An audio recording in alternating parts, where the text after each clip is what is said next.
What's going on, YouTube? Metal Complex here, and today I'm going to do a quick demonstration of what I like to do when I'm basically just cleaning up a knife after it's been carried and used for a while and maybe collected some gunk.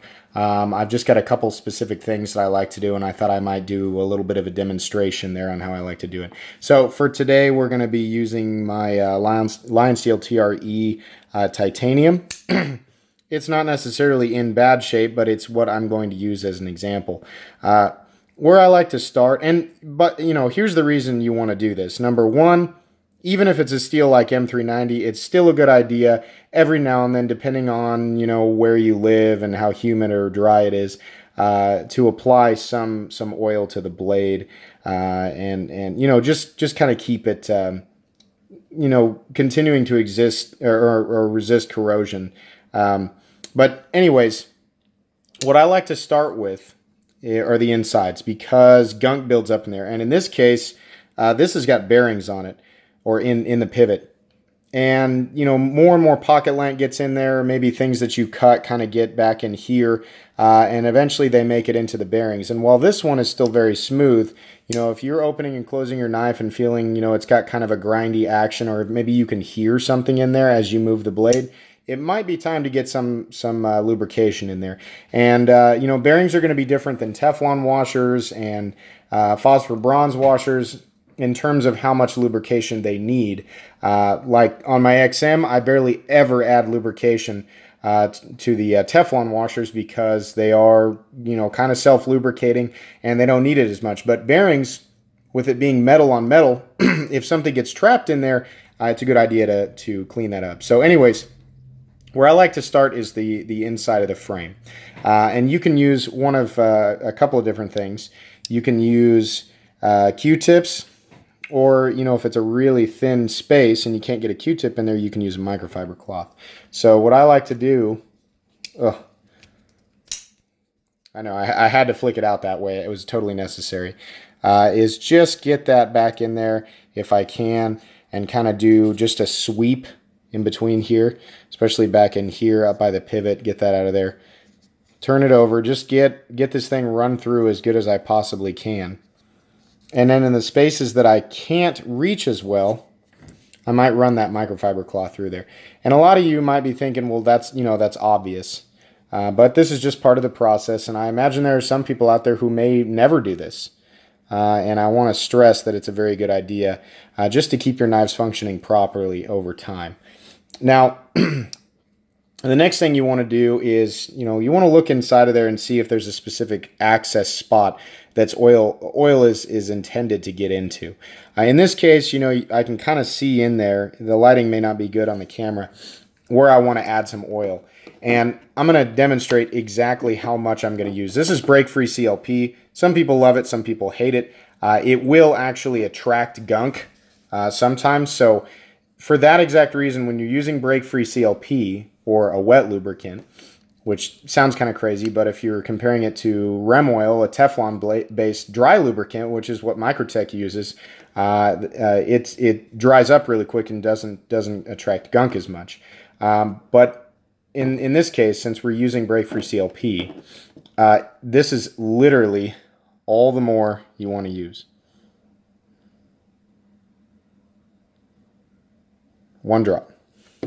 That's all it needs. Let it work in there.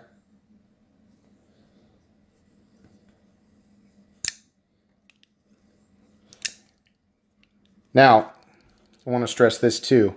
If you can, after you've got it worked in there enough, you really don't want lubricant interacting with the steel lock bar insert. Well, where the steel lock bar insert interacts with the blade tang to lock out.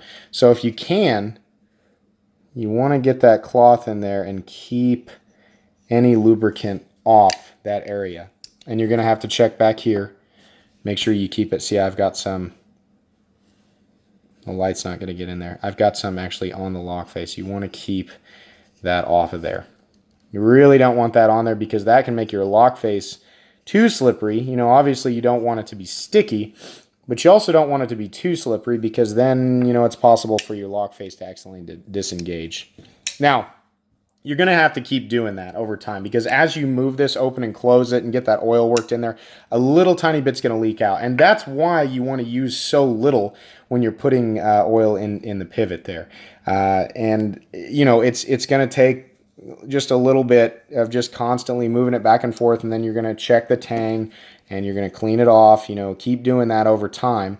You want the lubrication to end up basically specifically in the bearings or the washers or wherever, you know, whatever you've got inside the pivot. Now for the blade, again, all you really need is one drop. Oh, I got a drop and a half there. So, and the reason is because you can just kind of go all over the blade. And we're going to go ahead and just wipe that down there.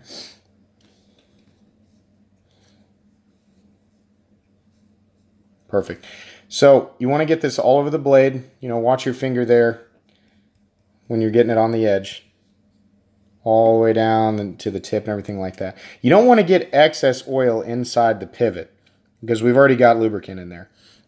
So you just want to get it all over the blade, and then once it's there, or once it's on there, you know, metal does have pores. This isn't a perfectly uniform surface under a microscope, so it does have little pores, and the oil will seep in there where it's necessary. You can let it sit for 10 minutes if you want to, or 5 minutes, or you can let it sit for 30 seconds. But after you've done that, you want to get that excess oil off of there, because oil, if it sits on blades, depending on the steel, it can actually leave little stains. And it's obviously, it's not corrosion, but that can actually cause weird staining over time and discoloration of your blade. So you want to make sure and wipe that down, get all that excess off of there. And then if you want to, go ahead and do another sweep, you know, inside the frame, get any excess oil out of there that you may have accumulated over the process here of cleaning this out.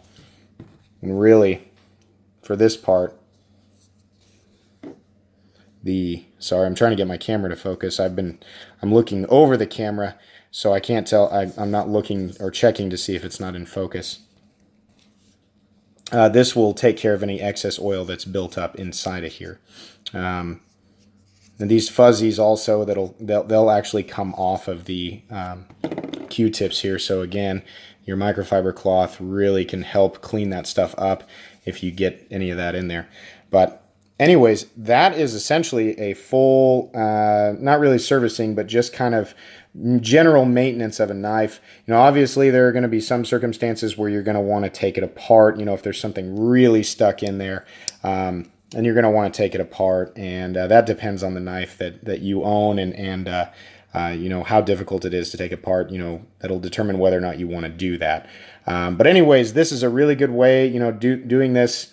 I don't know, you don't necessarily need to oil, like in this case, M390 every week. You can probably get away with oiling it once a month, depending on where you live. But it's a good idea to go ahead and clean out your knife. I would say once a month. Mileage is going to vary depending on how much you use it. This one doesn't get used much, but it's a good idea. You know, it'll keep it clean. It'll keep it functioning properly. It's not gonna act up on you, or not deploy, or not lock out if you do that properly. So. In this case, this is full titanium, so oil getting on the handles makes it kind of difficult to hang on to if it's oily. But everything seems to be perfectly smooth now, actually a little bit better than it was, so maybe it really did need it. But that's pretty much it today, guys. So just a couple of Q-tips. Your choice of lubricant, not WD-40. That is not a corrosion-resisting whatever you want to call it. I don't know the term for it. That's more specifically a lubricant. It's better to have something that doubles as both. But that's pretty much all you need there, guys.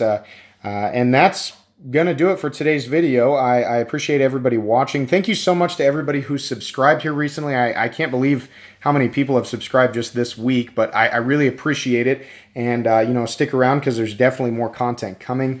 But thank you so much for watching. If you enjoyed the video, please leave a like. And if you'd like to check out my other content, I do have lots of other videos of either knives that are inexpensive or expensive that I do or don't like. So check those out. And if you enjoy that content, then subscribe to my channel. Thanks again for watching, and have a great day.